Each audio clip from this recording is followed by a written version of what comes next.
Acabas de iniciar un viaje a tierras remotas e inexploradas. Un viaje durante el cual encontrarás seres y cosas que harán tambalearse los cimientos de lo que consideras tu realidad. A partir de este momento te encuentras más allá del abismo.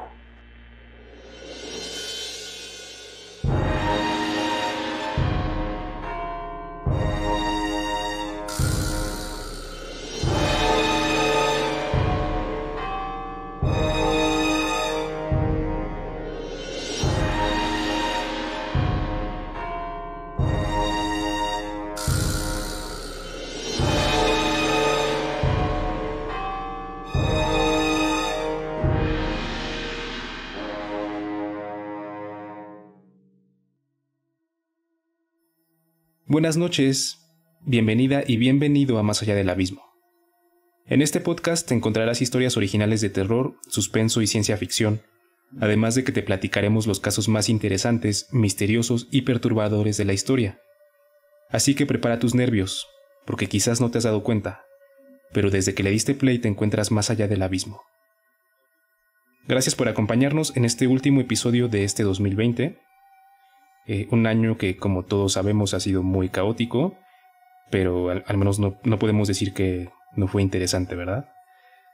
Me acompaña como siempre a la distancia, desde la comodidad de su hogar, el gran Lord Sagnuar. ¿Cómo te va, Lord Sagnuar? Vienes a mi casa el día en que se casa mi hija. ¿Qué pedo, mi buen Johnny Corleone? ¿Cómo estás, güey? Me acordé de esa clásica escena. ¿Qué pedo, güey? ¿Cómo estás? Estoy bien, todo chido, güey. Listo para hacerte una oferta que no podrás rechazar. Sí, todo italiano. Vamos a sacar las naranjitas, todo chévere. Bien, güey, pues también bien, como dices, cerrando este año 2020 con tantas situaciones interesantes, como bien lo mencionas, y pues nada, ya es momento de decir bye 2020 y a ver, sorpréndeme 2021. Así es, vas a ver que va a ser un año muy fructífero. Bueno, eso esperamos, ¿verdad? Simón. Hay que ser positivos. Sin duda. Bueno, esta noche, para cerrar el año con broche de oro, tengo un tema muy complejo, rico en símbolos, teorías, historia, investigaciones científicas, fe, política. Este tema trae de todo, cabrón. ¿Estás listo? Perry, sí, a ver, échale, suena rico. Venga, pues empiezo con la ya clásica frase, aunque bueno, en este caso escogidos, la verdad no me pude decidir por una en particular. Entonces, escúchalas con atención y cuéntame a qué te remiten, de qué crees que va a tratar este episodio y todo, ¿va? Va, me la échale. La primera dice: los símbolos artísticos y los mitos hablan desde la esfera primordial, preconsciente de la mente, la cual es poderosa y caótica. El símbolo y el mito son maneras de traer orden y forma a este caos. Es una frase de Rollo May. La segunda frase es: no harás para ti imagen de escultura, ni figura alguna de las cosas que hay arriba en el cielo, ni abajo en la tierra, ni de las que hay en las aguas debajo de la tierra. No las adorarás ni rendirás culto. Yo soy el Señor Dios tuyo, fuerte, celoso. Eso es un fragmento del Éxodo 20, 4-6. ¿A qué te remiten estas frases? ¿De qué crees que va a ser el episodio? Pues suena religioso. Sí, es interesante, habla de los simbolismos, como que tiene que ver por este pedo de pues no sé, mitología o religiones en particular, por ahí va el pedo, ¿no? Sí. Digo, no sé cómo lo inferiste. Tal vez porque las frases lo dicen, ¿no? Exacto. Por ahí va la cosa. Dora la exploradora, ¿no? ¿De qué hablaremos el día de hoy? ¿Qué símbolo? Señala el símbolo. ¿El 1? Sí, güey. Bueno, ahí quedó el tema. A ver. Su playera, ¿no? Con la frase ahí, ¿no? Con la respuesta, güey. Encuentra la respuesta, no en mi ropa. ¿Dónde estará? Ok. Sí, bueno. Es el caso de ver de qué habla. Pues vamos a empezar. México, venga, desde su fundación, es un país predominantemente católico. De hecho, es en la actualidad el segundo país con mayor número de católicos después de Brasil, aunque en México la religiosidad va a la baja. al iniciar el siglo XX, en 1900, 99.1% de la población era católica. En el 2000, 87.9%, y según los datos del censo del INEGI del 2010, actualmente 82.7% de la población profesa el catolicismo. Esta tendencia no es exclusiva de México. Según el artículo El descenso global de la religión, publicado en Foreign Affairs por Ronald F. Inglehart, hay un declive generalizado en la religiosidad en todo el mundo. Ronald y su colega Pippa Norris analizaron datos de tendencias religiosas en 49 países. Encontraron que de 2007 a 2019, una abrumadora mayoría de los países estudiados, o sea, 43 de los 49, se volvieron menos religiosos. Sin embargo, estas tendencias no han impedido que cada 12 de diciembre, millones de peregrinos recorran largas distancias desde todos los rincones de México, e incluso desde Centro y Sudamérica, para visitar la Basílica de Guadalupe, que es el recinto mariano más visitado del mundo, superado solo por la Basílica de San Pedro en el Vaticano. Anualmente, unos 20 millones de peregrinos visitan el santuario, de los cuales cerca de 9 millones lo hacen en los días cercanos al 12 de diciembre.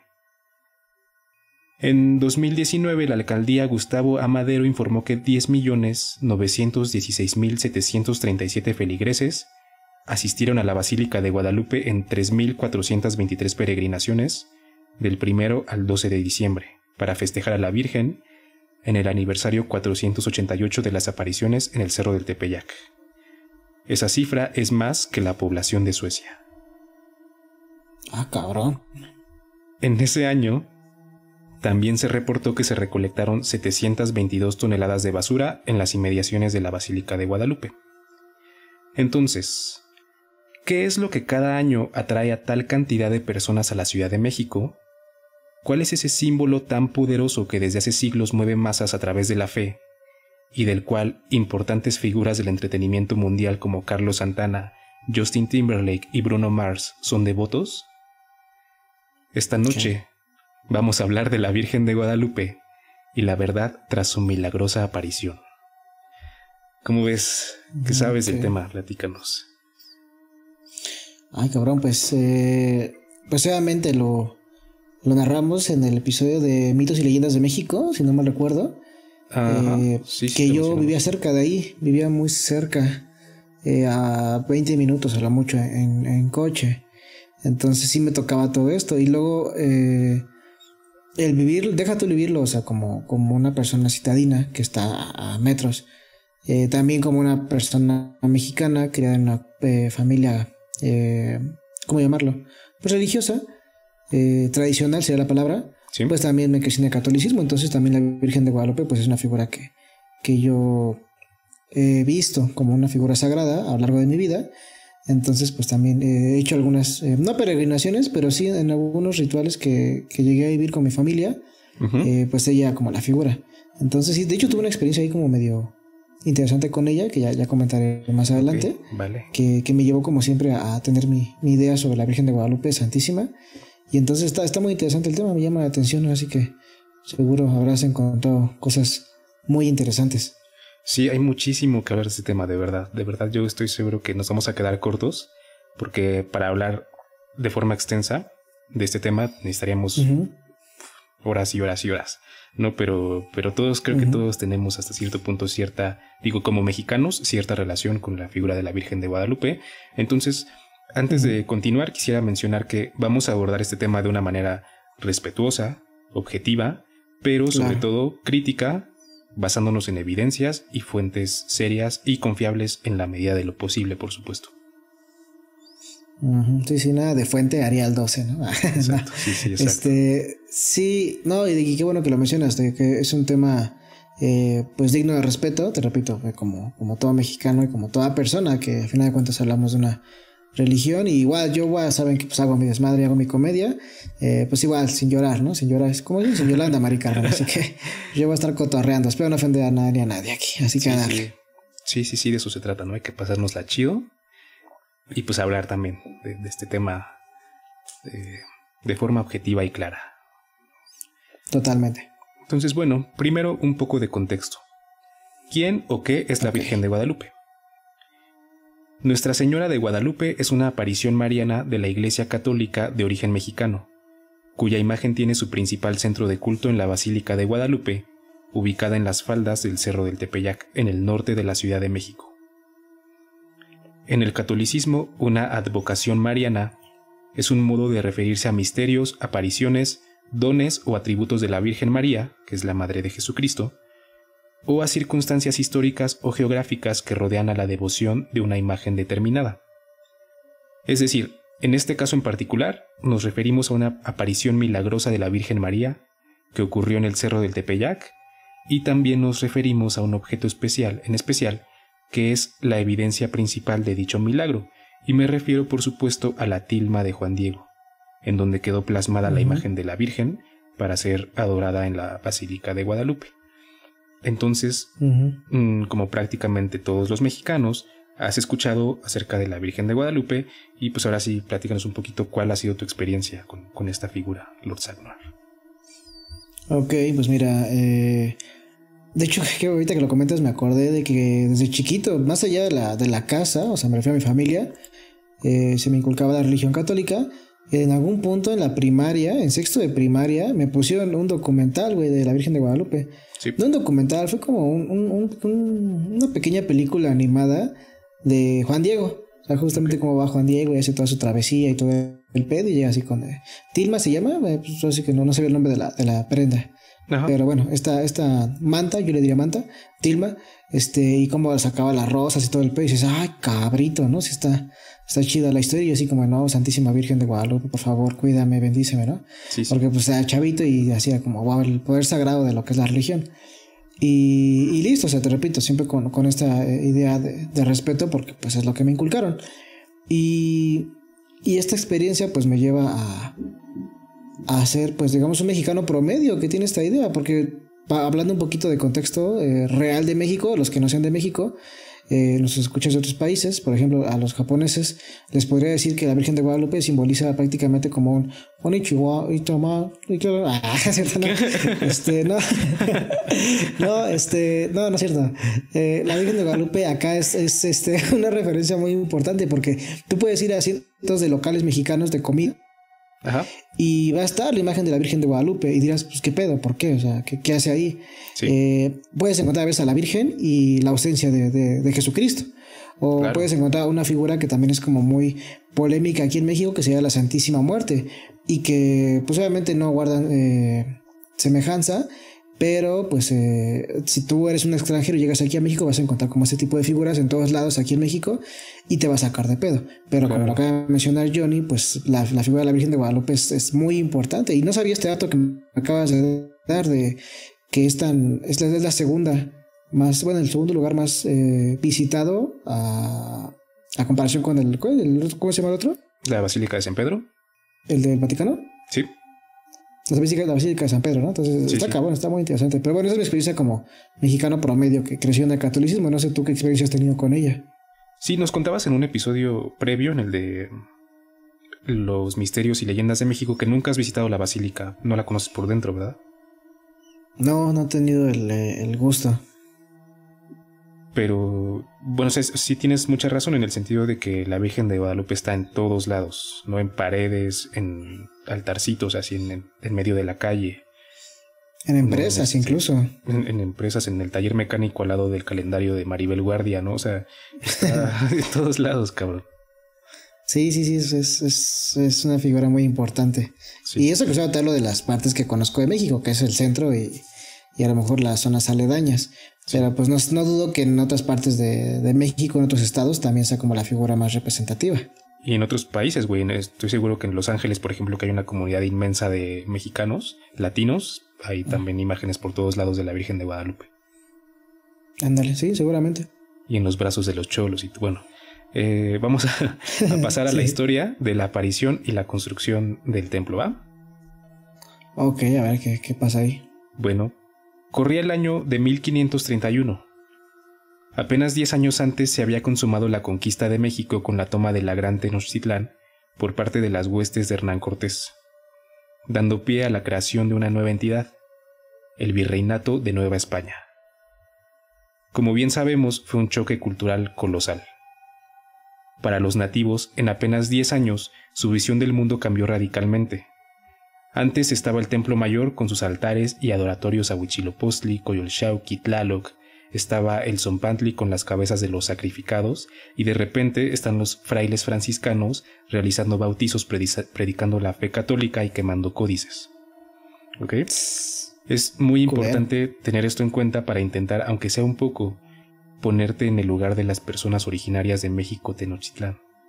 O sea, de verdad, claro. Intenta ponerte en su lugar y trata de imaginar lo que eso significó y todo lo que sintieron, lo que representó ese choque inmenso. Es súper difícil, por no decir que es prácticamente imposible saber realmente qué fue lo que sintieron y lo que vivieron.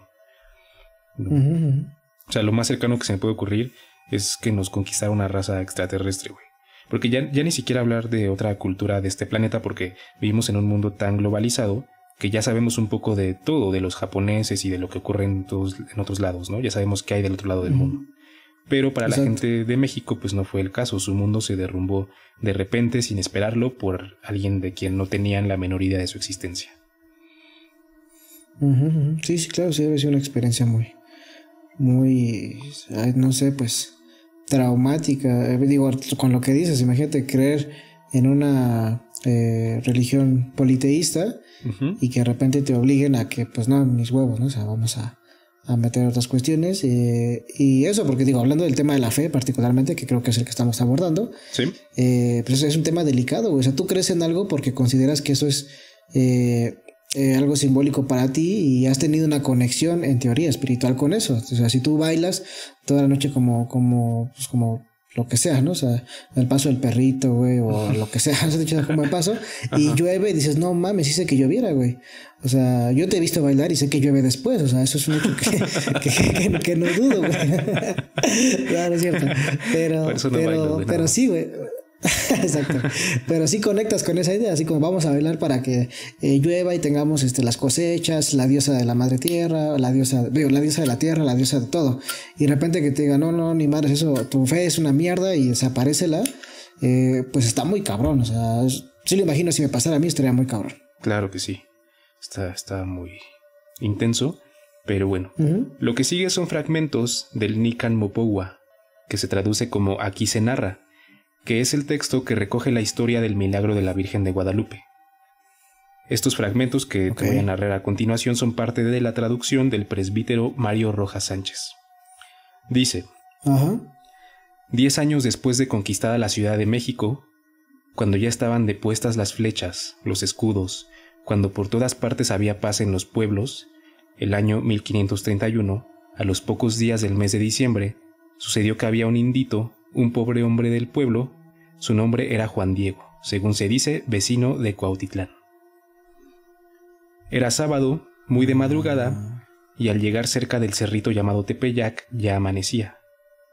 Oyó cantar sobre el cerrito como el canto de muchos pájaros finos. Al cesar sus voces, como que les respondía el cerro. Sobremanera suaves, deleitosos sus cantos. Hacia allá estaba viendo, arriba del cerrillo, del lado donde sale el sol, de donde procedía el precioso canto celestial.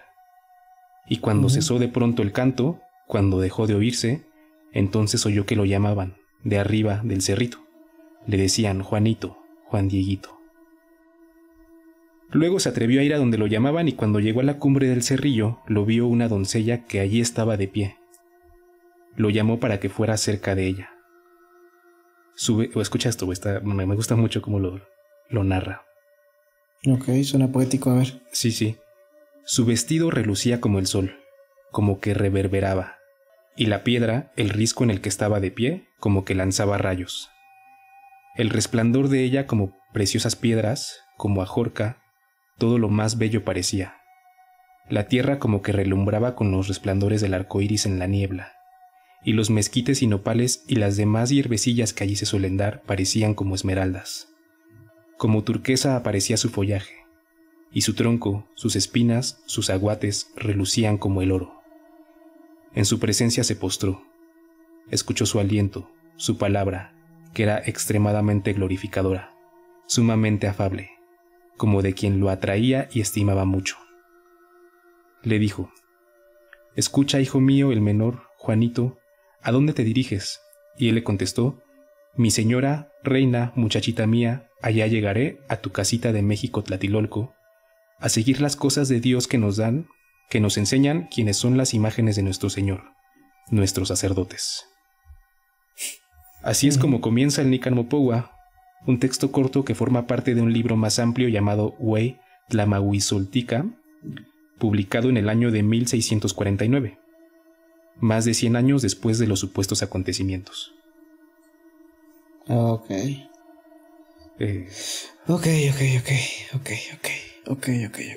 Está bonito, ¿no? Digo, está padre el lenguaje. No, pues pinche güey súper culto. Tiene mejor lenguaje que yo, güey. Sí, ¿no? totalmente. Pues, eso nadie lo pone en duda. Los que escuchan este podcast constantemente están conscientes de eso, cabrón. De tu lenguaje precario. Sí, güey.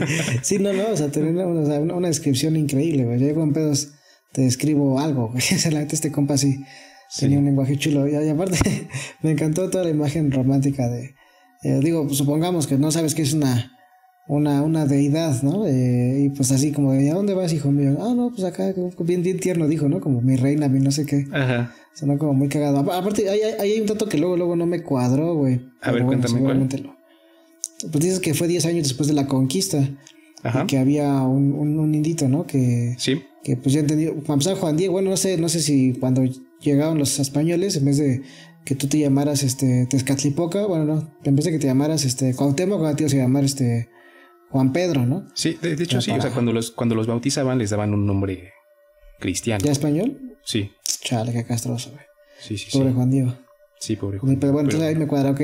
Y ya con super ideología como cristiana adoptada, pues supongo, o sea, te repito, me suena raro que en 10 años ya renuncies a todo. O sea, te creerías si fue como 40 años después de un recién nacido, ya 40 años de cultura española, pues ya te comenta esto, pero así como que eso, no sé, no me cuadra. Pero bueno, dale. Bueno, eso lo explicamos un poquito más adelante para continuar con el relato, ¿va? Por favor. A continuación haré un resumen del resto del relato, que aunque es breve tampoco lo voy a leer completo porque pues no nos alcanza el tiempo. De por sí este episodio creo que va a ser un poquito largo. Pero bueno, en suma lo que cuenta el Nican Mopohua es que Juan Diego caminaba por el cerro del Tepeyac cuando se le apareció una hermosa doncella que, como ya escuchamos, es descrita en los términos más sublimes, en un lenguaje muy vivo y muy colorido.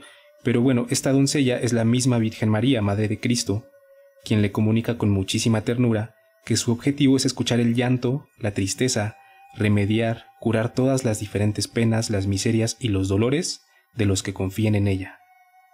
Para eso necesita que se le erija un templo, una casita, por lo que encomienda a Juan Diego visitar el palacio del obispo, entrevistarse con el gobernante sacerdote Fray Juan de Zumárraga y comunicarle sus designios.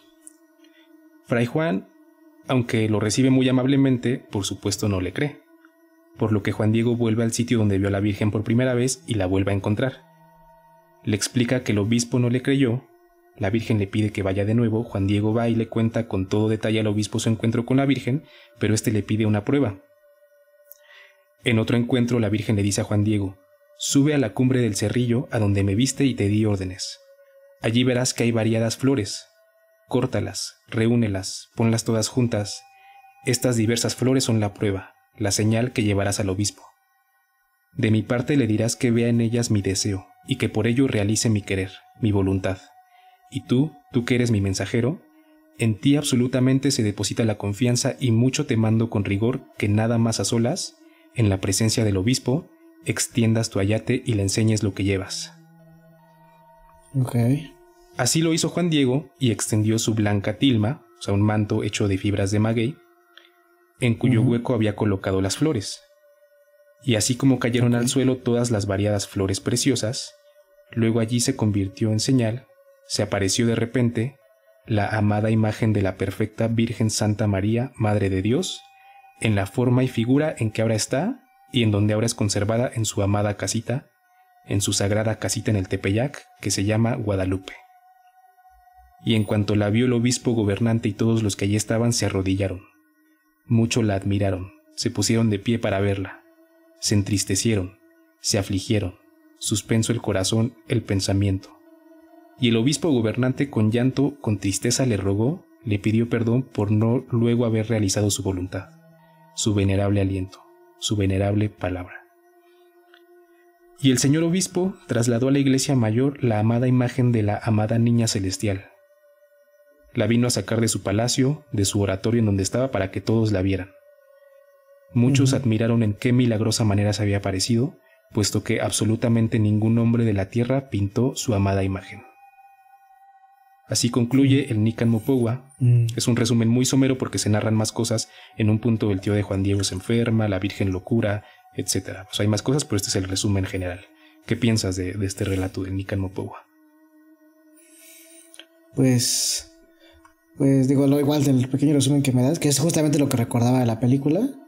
Bueno, de este pequeño animación que te mencionaba de la primaria. Sí. Pues eso, ¿no? O sea, está como muy cagada. Digo, ahorita lo veo como con un poquito más de pues no sé, una visión interesante. O sea, imagínate a Juan Diego, ¿no? O sea, como que tranquilamente va por el campo, sí. Se encuentra una virgen y le dice, pues ve y dile a este güey, ¿no? ¿Qué pedo? O sea, ve y hazme los mandados, ¿no? Y va Juan Diego acá. Ajá. Señor, fíjese que allá arriba, pues me encontré una virgen. Ay, cállate, vete a recoger peyote por allá, hijo. Juan dijo, no, jefa, no me hace caso, señor. Y luego Juan dijo, es que no, que vayas y le digas, chingada madre. Ve y dile rápido. Y ahí otra vez, no, este cabrón, vale madres. A ver, tráeme la pinche evidencia. A ver, aquí si dices que la burra es blanca es porque trae los pelos en la mano. Y ahí va el pinche Juan Diego otra vez. Y le dice la Virgen, no, pues llévale unas rosas. No más, son rosas. ¿Qué va a querer con unas pinches rosas? Pues este güey está pendejo, qué pedo. Pero aquí pues, hay rosas, Diego, si no más, con pedos crece pasto, mija. No chingues. Pero bueno, pues ahí fue pobre Juan Diego a cortar rosas, ¿no? Y supongo que era igual la clásica. Bueno, igual para la gente que no es de México y para los mexicanos, la clásica imagen de la rosa de ¿cómo se llama el programa este? La Rosa de Guadalupe. La Rosa de Guadalupe. Nunca lo he visto. Pero es un programa muy famoso por el cual nos hacemos burla y nos hacen mucha burla en otros países porque pues son actuaciones en tanto cuestionables. Sí. Pero pues habla de esto, de esta cultura de la Virgen de Guadalupe y cómo a través de una rosa se cumple un milagro y todo un cagadero. Pero está interesante, ¿no? Verlo desde esa perspectiva y pues este análisis, ¿no? Me llama la atención, no sabía este pedo, que es literalmente la Madre de Dios representada aquí en México. Y entonces me llama la atención qué pasa con estos tintes mexicanos, ¿no? Porque pues, es morena, sí, y cumple como todo ese estereotipo del... Es que no sé, tengo ahí un dilema. Hace poco estaba escuchando, güey, que decir indígena o indio, pues habla de esto, de que pues a esos güeyes buscaban encontrar la India y por eso nos pusieron como indios. Sí. Pero pues no sé qué sería, cómo sería el término correcto para hablar de una persona de aquel entonces. No quiero decir una persona prehispánica porque tampoco es el término, ¿no? Entonces, sí, ¿cuál es el término? Tú le dijiste, ¿cuál fue? ¿Mexica? Sí, mexicas. Pero bueno, sí, okay, podemos decir mexicas. Y ahorita se nos ocurre eso. Sí. Y sí, evidentemente todas las advocaciones marianas, todas las vírgenes, la Virgen de Fátima y la Virgen de, no sé, cualquier pueblo que se te ocurra, son representaciones de la Madre de Dios, la Madre de Cristo, de la Virgen María. Y por otra parte, seguramente la Virgen María no era, en la Virgen María de carne y hueso, no era blanca europea, ¿no? Seguramente también era morenita. Teniendo en cuenta que era del Medio Oriente, ¿no? Exacto, sí, eso hay todo un tema interesante, el análisis étnico. Sí, hay que guardarle un poquito más para la reflexión. Todavía falta bastante, de hecho. Échale. Venga, bueno, desde entonces, la tilma o manto de Juan Diego se conserva en la oficialmente llamada Insigne y Nacional Basílica de Santa María de Guadalupe, donde, como ya escuchamos, es visitada por millones de personas cada año. Y por supuesto cabe en este momento preguntarnos, ¿qué tan históricamente preciso es este relato? ¿De verdad la imagen en la tilma es una aparición milagrosa de la Virgen María? Para intentar responder estas preguntas vamos a aclarar algunas cosas. Primero, ¿quién escribió el Nican Mopogua y por qué se publicó más de 100 años después de la aparición? Claro. El relato del Nican Mopogua se atribuye a un indígena de nombre Antonio Valeriano, discípulo e informante de Fray Bernardino de Sahagún y de Fray Andrés de Olmos. Fue uno de los primeros indígenas en ser bautizados por los misioneros. Podía escribir fluidamente y con elegancia, tanto en su idioma natal como en español y latín. Sahagún se refiere a él como el principal y más sabio de sus estudiantes. Antonio Valeriano supuestamente escuchó este relato por parte del mismo Juan Diego y se cree que lo escribió hacia 1556, pero fue hasta 1649 cuando se publicó en un texto más grande por parte de Luis Laso de la Vega, quien era entonces cura, vicario y capellán de la ermita de Nuestra Señora de Guadalupe. Además de este relato, ¿qué otras evidencias escritas hay del milagro? ¿Qué escribieron los demás testigos? Pues bueno, además de Juan Diego, el testigo principal fue Fray Juan de Zumárraga, quien fungió como el primer obispo de la diócesis de México y fue ante quien Juan Diego se presentó para comunicarle la aparición de la Virgen y sobre todo fue quien presenció el milagro de la tilma, las flores y la imagen. Fue quien según el Nican Mopogua se arrodilló al ver la imagen, lloró y con tristeza le rogó y le pidió perdón por no haber realizado inmediatamente su voluntad. Entonces, ¿qué dijo Juan de Zumárraga sobre esto? Absolutamente nada. Como apuntó en 1883 el historiador mexicano Joaquín García Icas Balceta, ninguno de los personajes históricos que vivieron en la época de la aparición hace referencia a ella, incluyendo a Bernardino de Sahagún, Bernal Díaz del Castillo, Hernán Cortés y por supuesto Juan de Zumárraga. Exacto. Entonces aquí empezamos con las cosas raras, ¿no? O sea, ¿por qué alguien que presenció tal portento no escribió nunca al respecto? Fray Juan de Zumárraga vivió muchos años y se conservan de él muchas cartas y notas y en ninguno de sus textos menciona haber sido testigo del milagro. Por el contrario, en un catecismo que publica en 1547 dice: «Ya no quiere el Redentor del mundo que se hagan milagros, porque no son menester». ¿No te parece eso curioso? Pues a lo mejor pues, le daba pena, ¿no? Decir como de, perdón, España, es que pues quedé como pendejo por no creerle a Juan Dieguito. Perdón, entonces pues no quiso quedar como idiota en la historia y entonces pues no contó su error. No, la verdad sí suena como, o sea, güey, si fue tan emblemático y tan importante y ya es algo como neta, esto se tiene que quedar y hacer del conocimiento de la Nueva España, que seguramente no era tan grande, o sea, dudo mucho que, o sea, en todo lo que se pobló y en lo que fue creciendo, pues dudo mucho que estuviera tan cabrón. ¿De cuánto llevan ahí? 10 años, dices, ¿no? O sea, no creo que en 10 años ya fuera un pinche universo de mundo. Entonces, pues en 10 años, si pasó un milagro tan cabrón, pues sí lo divulgas, ¿no? Sí. Con el poder que tienes. Y entonces ya se hubiera quedado como una tradición. Entonces 100 años después ya hubiera sido como de, es normal, vamos a escribir sobre lo que ya está pasando. Solamente que nadie se había tomado la molestia de escribirlo. Pero pues sí, como dices, es una inconsistencia rara. Sí, es una cosa curiosa. Pero bueno, fue él quien construyó la iglesia, ¿cierto? Pues no. Según Luis Alfonso Gámez, la ermita no se levantó en vida de Zumárraga. El primer arzobispo de Nueva España murió en 1548 y no la cita ni en su testamento, como era costumbre en ese entonces. Las fuentes revelan que el templo se erigió en la década de 1550, en tiempos del sucesor de Zumárraga, Fray Alonso de Montúfar.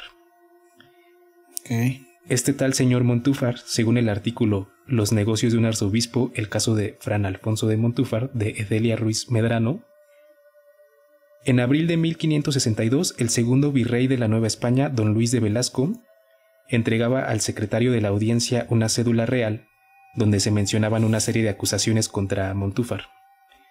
Estas se centraban especialmente en el poco cuidado que mostraba en la doctrina de los indios, en su gran ambición que lo llevó a comprar minas, así como a tomar dinero a los clérigos y sobre todo a utilizar las limosnas de la ermita de Guadalupe para sus negocios.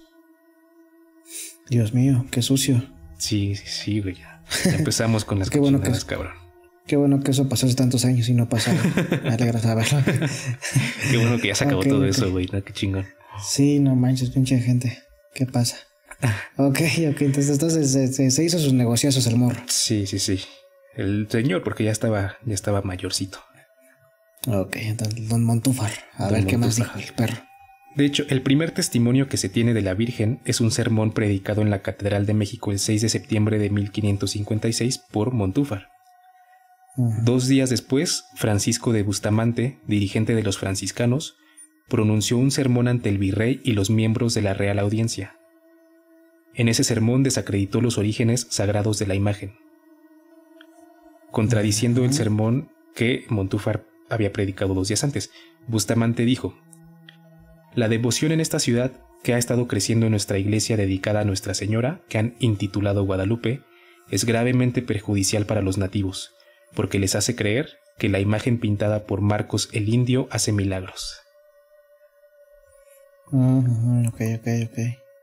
Ante tal sermón, Alonso de Montúfar iniciaría una denuncia contra Bustamante en la que testificaron 9 personas.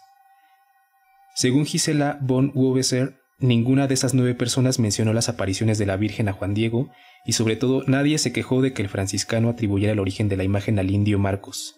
Más bien, culparon al predicador de haber causado indignación entre la población y de atentar en contra de la devoción a la Virgen de Guadalupe. Por esta razón, por esta razón y porque tampoco hay información sobre estos asuntos en otros documentos de la época, se puede concluir que, hacia mediados del siglo XVI, los devotos de la Virgen aceptaban que era una pintura de origen terrenal. O sea, lo del milagro se inventó después. Pues al principio era una imagen, tal cual. Sí, una pintura del indio Marcos. Ok, vale. Lo anterior... Pues Juan Diego ahorita prácticamente valió verga. Sí, bueno, es que esto... sí, Juan Diego solamente fue la parte del mito, o sea, ni siquiera existió seguramente.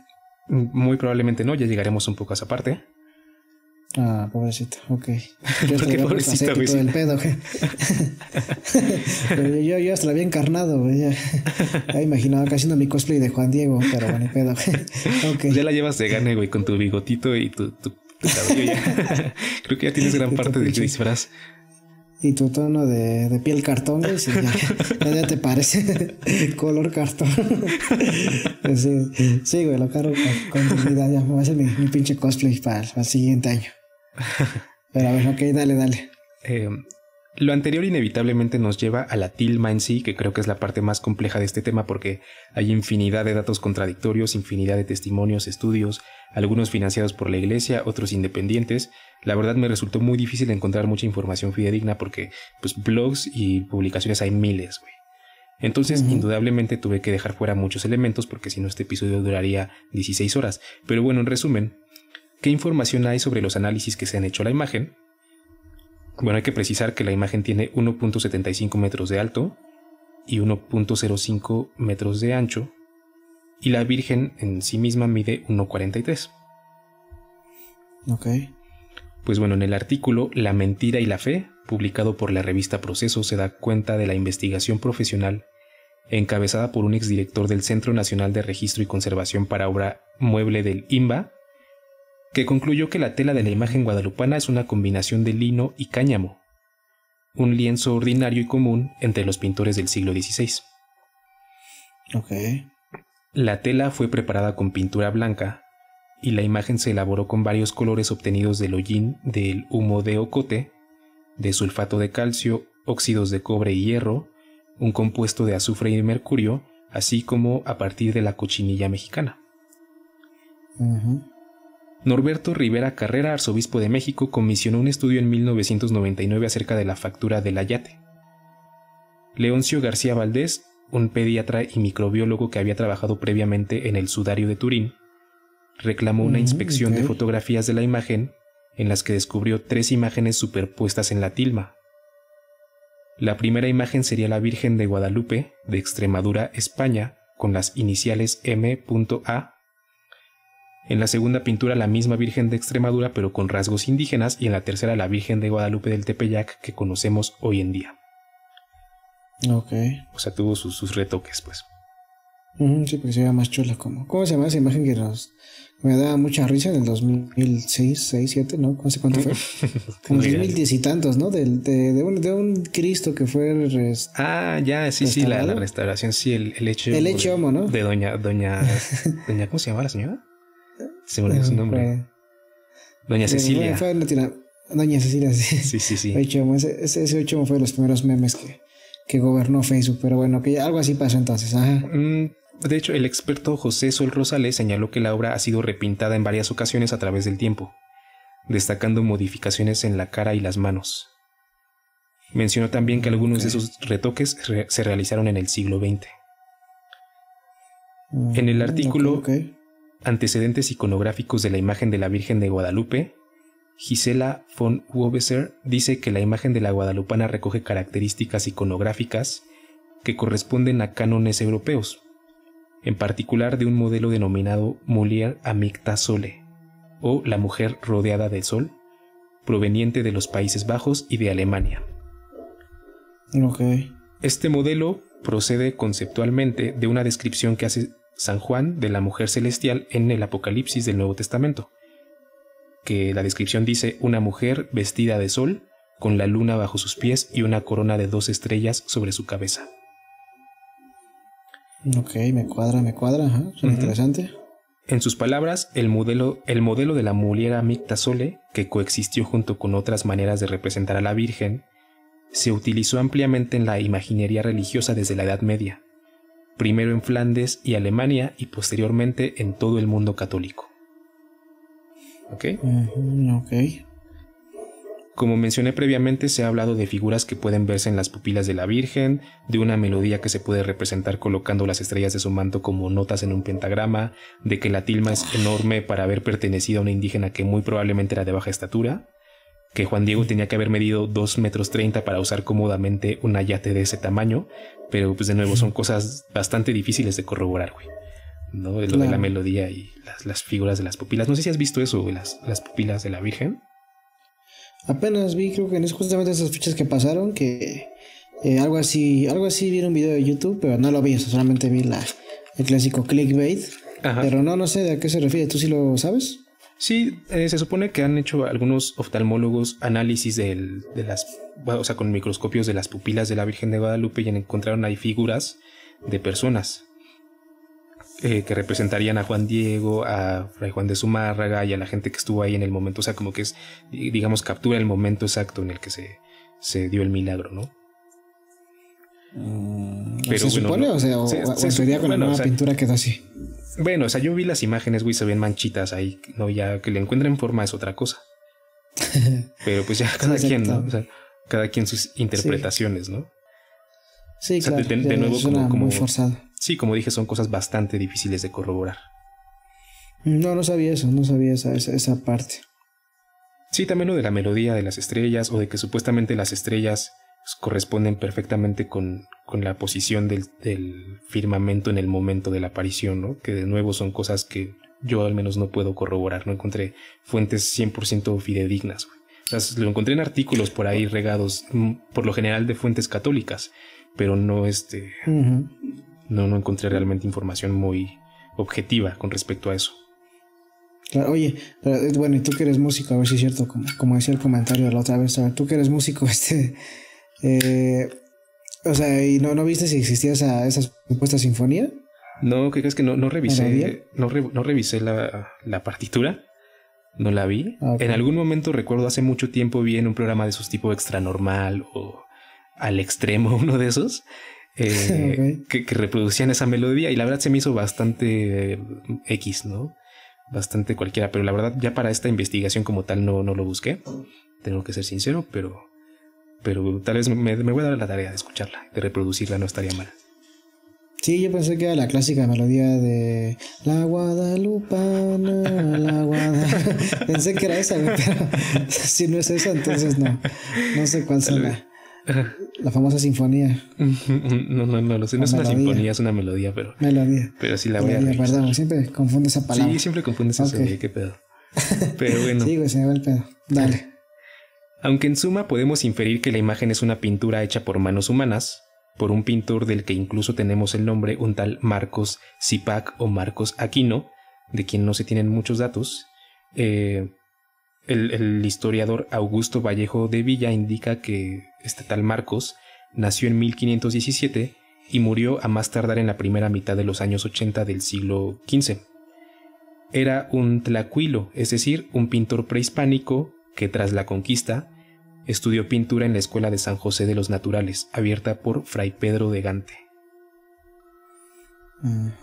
Sin embargo, esto del pintor Marcos, tampoco hay mucha información, tampoco hay referencias tan sólidas, salvo lo que mencionó Bustamante en su sermón en contra de Montúfar, cuando dijo que la pintura había sido hecha por un indio Marcos. No, pues tampoco hay evidencia de realmente si ese güey tampoco existió. O sea, Marcos también es un pinche fantasma en la historia. Un poco sí, la verdad no hay tanta evidencia al respecto. Chale, qué pedo con esa pintura, entonces ya me está sacando de pedo. Sí, pero bueno, hasta ahora parece que todo esto es un debate como entre católicos y ateos, ¿no? Y no creyentes. Claro. Lo curioso es que dentro de la misma iglesia católica han existido detractores del milagro, como el sacerdote historiador estadounidense Stafford Poole, y sobre todo ha habido declaraciones muy interesantes y muy poco ambiguas por parte de gente de muchísima relevancia en el caso. Por ejemplo, el caso súper sonado en 1995, cuando el propio abad de la Basílica de Guadalupe, Guillermo Schulenburg, quien estaba al frente del principal centro de peregrinación de México desde hacía 33 años, cuestionó la aparición de la Virgen. En una entrevista para la revista religiosa Ixtus, aseguró que el indio Juan Diego era un símbolo, no una realidad. Indicó que no hay pruebas de la existencia de Juan Diego y que lo importante, lo milagroso, es la teología de María, la fe en la Virgen, que está muy por encima de los episodios de las apariciones. Meses después de esta serie de declaraciones, Schulenburg renunció espontáneamente a su cargo de abad de la Basílica de Guadalupe, cargo que había ejercido por más de 30 años. Ya, ok. Curioso, no lo creo. ¿Coincidencia? No lo creo. Exacto, ok. En 1897 hubo un episodio similar cuando Eduardo Sánchez Camacho, obispo de Tamaulipas, fue forzado a dejar su puesto después de expresar una opinión similar. Más interesante, el propio Juan Pablo II no dudó en admitir en 1990 que lo que se venera en la Basílica Mexicana es una obra de arte. El Papa puntualizaba respecto a la tradición guadalupana que el hecho de que manos y mentes humanas hayan intervenido tanto en la ejecución pictórica de la imagen como en la configuración de la narración de la aparición no menoscaba que se trate de obras fruto de la inspiración y revelación divinas, y que, a semejanza de los antiguos personajes bíblicos, que eran una representación colectiva de todo el pueblo, podríamos decir que Juan Diego representa a todos los indígenas que acogieron el evangelio de Jesús. Chale, ese sí me dolió, cabrón. ¿Por qué? Pues en agacho, ¿no? No sé, me imaginé. Sí, Juan Pablo vino un par de ocasiones a México, pues si no mal recuerdo. Sí, precisamente porque, pues me acuerdo que para la canonización de Juan Diego. Ok, bueno, pues sí, en esa ocasión, pues todo ese pedo que estaba todo pintado todo de Catepec y varias calles así en México con grafitis de Juan, ¿cómo se llama? Juan Pablo y la Virgen, ¿no? Ajá. Entonces imagínense oye como de, ¿qué pedo con esto? No sé, ¿qué es esta pintura? Ah, es la Santísima Virgen de Guadalupe. Ah, no manches, no sabía. Ah, está chida, es obra de arte. ¿Y la veneran? Sí, claro que sí. Ah, está chido. Pues vamos a canonizarla, ¿cómo no, hijo? A ver, pásame los papeles ahorita en chinga. Oiga, pero no se puede canonizar a la Virgen, ¿no? Digo, a Juan Diego. Sí, qué pedo, señor. A Juan Diego, a ver, pasa, ¿dónde está ese güey? Ya murió, señor. Oh, vale ver. Bueno, se va a canonizar, ¿verdad? Sí, pues está bien, pásamelo. Sí, de hecho, está cabrón, güey. Sí, de hecho, estas declaraciones las realizó en el contexto de la beatificación de Juan Diego, que fue un proceso, de hecho, muy polémico. Sí, fue un proceso muy polémico porque, de hecho, se pusieron historiadores y religiosos serios, porque fue un proceso que se realizó con mucha premura y, sobre todo, por la falta de evidencias de la existencia histórica de Juan Diego. Pero aún así lo beatificaron y ya después lo canonizaron. Oye, pero ¿cómo es este pedo? O sea, recuérdame, ¿qué implica beatificar y qué es canonizar? No me acuerdo. Son parte de un proceso pues para convertir a alguien en santo. En santo, exactamente. Beatificar es como reconocerlo. Sí, o sea, no sé específicamente qué diferencias hay entre la beatificación y la canonización, pero sí es O sea, yo tengo entendido que para realizar ese proceso se investiga así muy, muy cañón la existencia de una persona y sobre todo se pide que se compruebe que ha hecho milagros. Es lo más importante. O sea, eso es lo más relevante de todo. Entonces, sí. Precisamente por eso muchos se opusieron en ese entonces, porque ni siquiera tenemos constancia de la existencia de Juan Diego. O sea, incluso claro. Mucha gente dentro de la iglesia decía eso. O sea, el mismo sacerdote de Estados Unidos que te comentaba, fue un Stafford Poole, fue un férreo opositor a la canonización de Juan Diego. Claro. No, y me acuerdo porque, por ejemplo, hablando de beatificación y canonización, una de las cosas que recuerdo, primero que era el de la Madre Teresa de Calcuta, ¿no? O sea, que pues, es una persona totalmente sacada de contexto y de acuerdo a lo que he sabido de ella, pues es como un personaje nada santo. Sí, creo que todos escuchamos el episodio de Leyendas Legendarias sobre la Madre Teresa.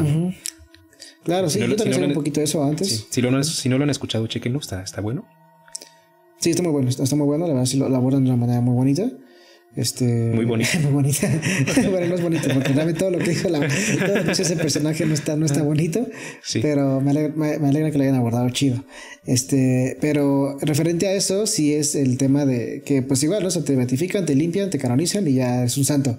Y listo, o sea, súper chingón del mundo y todo bonito, todo lo que había detrás de ti se borra. Y tengo entendido que ahorita hay un caso que están como en ese proceso también. Ajá. De un niño, güey. Algo así es que igual ya sabes que yo soy sí lo recuerdo. Referencias. Bueno, un adolescente, si no me recuerdo, portugués o algo así, ¿no? Y eso es reciente, hace poquito acaba de pasar, ¿no? Sí. Pero no me acuerdo, no sé si recuerdas más del caso. Yo recuerdo que algo así de un chavo, pero no me acuerdo qué más. No recuerdo mucho, la verdad. Solo tengo esa noción de que era un adolescente de Portugal, si no mal recuerdo. Y que sí se estaban analizando los milagros, no algunas curaciones, no sanaciones milagrosas. Sí, exacto, ese tipo de o sea, a raíz de pedirle a él particularmente. Sí, está cagadito. Pero bueno, esos son temas que llaman la atención y que pues dentro de la misma religión se cuestionan, pues entonces ¿qué pasa con eso? Pero bueno, ok, sigue, ¿qué más hay por ahí? Claro, de hecho en un artículo para El País, en un artículo de Maite Rico, se menciona que el propio nuncio del Vaticano en México, Girolamo Prigione, mantuvo sus reservas cuando el Papa beatificó a Juan Diego. Incluso se ha sabido que el entonces presidente Carlos Salinas pidió a Prigione que no interfiriera en el asunto de la beatificación porque era algo muy delicado desde el punto de vista político. Y pues, no podemos menospreciar el papel que la Virgen de Guadalupe ha jugado en la política mexicana. De acuerdo con Juan Ceballos, la imagen de la guadalupana ha tenido una gran influencia en el desarrollo histórico de nuestro país. En sus palabras, no existe en nuestra patria una imagen más arraigada y venerada que la de la Virgen. Y esto lo supo muy bien el cura Hidalgo cuando utilizó el estandarte guadalupano en el inicio de la lucha por la independencia para enrolar a indígenas y mestizos en contra de los españoles peninsulares. Agustín de Iturbide creó la Orden Nacional de Nuestra Señora de Guadalupe, la cual retomó el emperador Maximiliano como Orden Imperial de Nuestra Señora de Guadalupe. José Miguel Ramón Adauto Fernández Félix se cambió el nombre a Guadalupe Victoria en honor a la Virgen para convertirse después en el primer presidente de México. Y mucho más recientemente, el día de su toma de posesión como presidente de México, el primer acto que realizó Vicente Fox fue acudir a la Basílica de Guadalupe a dar gracias. En política no hay casualidades, y claro, no es casualidad en absoluto que el partido que está actualmente en el poder se llame Morena, como por supuesto se le conoce también a la Virgen de Guadalupe, Virgen Morena. O sea, eso es marketing puro, güey. Pues sí, tristemente es un hecho eso y por lo acabas de mencionar, digo, tiene que ver mucho con la política e incluso dentro de los trabajos, a lo que les mencionaba al principio, el hecho de que en algunos trabajos o en gran parte de los trabajos de México se tome el día 12 como un día feriado oficial. Sí. Es interesante porque, por ejemplo, voy a dar un pequeño un contexto que recuerdo de una empresa en la que trabajé, donde pues estaba un altar ahí en la esquina de la empresa, pero literalmente hasta la esquina, así como olvidado, ¿no? Sí. Y ahí estaba la Virgen con una veladora y ahí un foquito. Pero pues el día 12 se hacía una misa, ¿no? Se hacía una misa, se hacía una fiesta. Ajá. Y ya luego en la semana pues se veía qué día se podía como salir temprano o algo así. Entonces ahí todo el día, digo, a ese día toda la gente sí era, ¿cómo se puede decir? Devota a la Virgen, ¿no? Sí. Y hasta la empresa era devota, así como, no, mis pobrecitos trabajadores, váyanse a orarle a la Virgen de Guadalupe. Cuando pues a lo mejor ni al caso, a lo mejor hay gente que sí la veneraba. Sí. Pero pues incluso se utilizaba como, pues es una imagen para que la gente trabajara, o no sé, son cuestiones como ahorita complicadas de analizar con lo que tenemos. No quiero como decir de más y falta todavía el análisis del final, pero que tienen que ver con eso, a veces con neta mover a las masas, para no decir más. Sí, efectivamente. De hecho, o sea, en este punto es muy claro que al menos yo no considero a la Virgen de Guadalupe como un fenómeno de origen divino o milagroso. Entonces, claro. ¿cuál fue el propósito de su creación? Y pues creo que la respuesta es muy evidente, creo que ya en cierto modo muchos la conocemos, que es en gran parte la evangelización. Sí. Según Javier Nogues en la revista Arqueología Mexicana, Fray Bernardino de Sahagún, en el apéndice del libro 11 de su Historia General de las Cosas de la Nueva España, y en el calendario mexicano latino y castellano, menciona que en el Tepeyac o Tepeaquilla se adoraba a Tonantzin, la madre de los dioses, nuestra madre. Fray Antonio de Ciudad Real, en su Tratado Curioso y Docto de las Grandezas de la Nueva España de 1585, confirma que en el Tepeyac se adoraba a Ixpuchtli o Ixpochtli, que quiere decir virgen o doncella. Jacinto de la Serna es un escritor novohispano que nos entrega la información más detallada en torno al antiguo culto en el Tepeyac.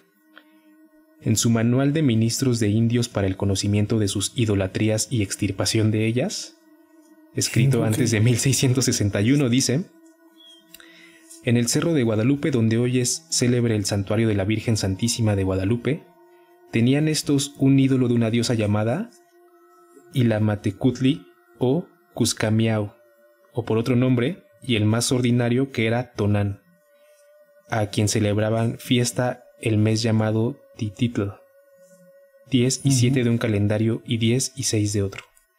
Y cuando van a la fiesta de la Virgen Santísima, dicen que van a la fiesta de Totlazonantzin, y la intención es dirigida a los maliciosos a su diosa, y no a la Virgen Santísima, o a entre ambas intenciones, pensando que uno y otro se puede hacer. De nuevo, no es casualidad que esa figura se instaurara precisamente en un lugar de culto de una diosa prehispánica conocida por los naturales como nuestra madre. De hecho, son fenómenos sumamente comunes y que tienen un nombre, tienen nombres: sincretismo y aculturación. Claro. El sincretismo es un término empleado en antropología cultural y los estudios de religión comparada para referirse a la hibridación o amalgama de dos o más tradiciones culturales. Y la aculturación se refiere al resultado de un proceso en el cual una persona o un grupo de personas adquieren una nueva cultura o aspectos de la misma. Los individuos se adaptan, es decir, se aculturan, incorporando elementos de otra cultura, y una de las causas externas tradicionales ha sido la colonización. Y ha pasado en todo el mundo, güey. Y por miles de años, con el Imperio Romano, con la invasión árabe a España, en la antigua Grecia, en la instauración del cristianismo en los países nórdicos. De hecho, la misma religión católica y sus ritos están plagados de ejemplos. Ya hablábamos hace poco en una publicación en la página de Facebook de Saturnalia, que es una celebración romana por el solsticio de invierno que se transformó en lo que ahora conocemos como Navidad. El nacimiento de Cristo, aunque en ningún lado en la Biblia dice que Cristo nació un 25 de diciembre. De la misma manera, el nacimiento de Juan el Bautista, que es una figura precursora de Cristo, coincide con el solsticio de verano, que es el 24 de junio. Ok, sí, exacto. O sea, son fenómenos que ocurren muchísimo, hay miles de ejemplos. Sí, claro, y que se pierden en la historia y que al día de hoy pues nadie cuestiona porque asume que son realidad. Y está interesante porque ahorita digo rápido para cerrar como esto que dices, el hecho de que siempre se tomen como aspectos de una cultura para forzar otra, pues es algo pues bien jugado, pues es una muy buena jugada, la neta. porque es lo que te decía, o sea, en qué punto la gente que a lo mejor fue conquistada, pues dice, mis huevos, puto, esa no es mi diosa, ¿no? Esa no es mi Tonantzin. Sí. Che, marisco. Pero pues ya, o sea, pero pues al nieto le empiezas a meter esa idea y así al bisnieto y al tataranieto llega un punto en que pues lo que se haya dicho que vivió el abuelo, pues listo, o sea, pasó a la historia y ni quien se acuerde. Entonces ya el bisnieto ya dice, no, sí, mi virgencita, como no, ahorita vámonos de rodillas al templo, ¿no? Sí. Entonces, pues está interesante cómo se puede crear una historia a través de eso, o sea, de tomar aspectos ideológicos de algo y construir esto. No me sorprendería incluso, digo, está interesante abordarlo, por cierto, el tema de la Santísima Muerte, porque, pues te repito, a mí se me hace muy similar, ¿no? A la Santísima Virgen de Guadalupe, y toma, pues, elementos curiosos, pero voy a investigarlo también, a ver, para no decir pendejadas, pero me suena un poco a esto. Sí, la verdad no conozco mucho sobre la Santa Muerte. No, se me ocurren ahorita demasiadas similitudes. Bueno, claro que las hay, ¿no? Pero no las tengo ahorita puntualmente. Pero es muy interesante lo que mencionas, porque efectivamente, como mencioné hace un momento, aparentemente las personas que vivieron en los años en que surgió la Virgen de Guadalupe la veían como una pintura, ¿no? O sea, fue hasta 100 años después con el Nican Mopowa y todo que ya se hizo este mito de la aparición milagrosa de Juan Diego y todo, ¿no? Que efectivamente, pues ya 100 años después, pues las personas que la veían como una pintura, pues ya se habían muerto muy probablemente, ¿no? Exacto. Entonces, sí, se llena la cultura de inconsistencias históricas. Sí. Y claro que una figura milagrosa contribuiría enormemente a la labor de evangelización en la Nueva España y a convertir a los indígenas de un sistema de creencias a uno totalmente distinto, ¿no? A través de una figura que vendría a sustituir a la que ya adoraban en el Cerro del Tepeyac. Pues eso es el clásico análisis. Digo, lo acabas de decir con palabras muy bonitas, pero esa es la idea. O sea, pues ¿cómo hacemos que crean que hay? O sea, ¿cómo los pasamos a catolicismo sin que se sientan tan agredidos, ¿no? Sí. Y pues vamos a ponerle rasgos indígenas a la Virgen y que digan, hay una historia bonita, como la de Juan Diego, ¿no? El de 2 metros. Y y pues ya de repente, no, sí está. Sí, cierto, ¿no? ¿Y Juan Diego lo conociste? No, güey, ¿no? ¿Quién es Juan Diego? Se ve para la verga, pero no, la Virgencita, vela, está chula. Ajá. Y entonces, pues sí, ¿no? O sea, como la gente en teoría se creyó todo este bonito cuento y al día de hoy se asume como la verdad absoluta, porque es eso, o sea, hay gente que dice, eso sí pasó, o sea, no hay otra cosa, o sea, como cuando mi papá me decía que había gente que vivía 300 años antes, yo decía como, chale, pues qué pedo, porque ahorita estamos tan pendejos que con pedos pasamos una pinche pandemia, ¿no? Sí. Entonces, la neta como que está interesante que la gente asuma que eso es una realidad absoluta, cuando, pues, güey, o sea, ¿qué hay detrás de todo esto? Pero bueno, ok, seguramente hay mucho más que tienes por ahí. Sí, de hecho, o sea, al hacer este análisis es un tanto simplista, ¿no? Decir que fue exclusivamente para evangelizar, porque también hay otras cosas. De hecho, o sea, ya lo que hablamos de Montúfar, por ejemplo, ¿no? Nos da a entender que hubieron intereses económicos también involucrados en esta cuestión de la Virgen. Y el mismo nombre de Guadalupe se ha especulado que tiene que ver con la búsqueda de cierta cohesión e identidad también entre los nativos de España que residían en México.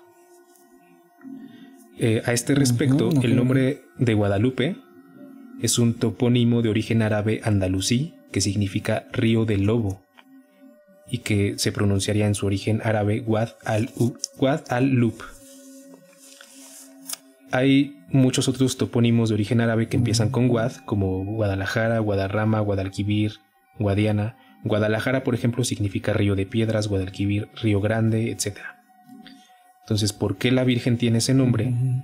Pues convenientemente existe una Virgen de Guadalupe en Extremadura, España, que es el lugar de origen de Hernán Cortés, y esa Virgen de Guadalupe de España data de 1326, o sea, muchísimo antes de la mexicana.